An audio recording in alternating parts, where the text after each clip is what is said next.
আমি আবৃত্তি করছি কবি জসীমউদ্দিনের কবর কবিতাটি। এইখানে তোর দাদির কবর, ডালিম গাছের তলে।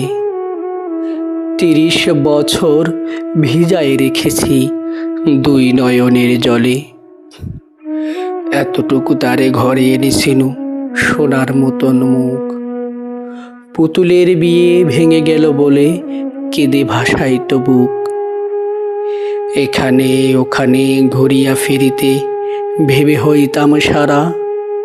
সারা বাড়ি ভরি এত সোনা মোর সরাইয়া দিল কারা।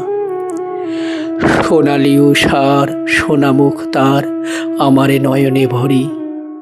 লাঙ্গল লইয়া খেতে ছুটিলাম গায়ের ওপত ধরি। যাইবার কালে ফিরে ফিরে তারে দেখে লইতাম কত। এ কথা লইয়া ভাবি সাব মোরে তামাশা করিত শত।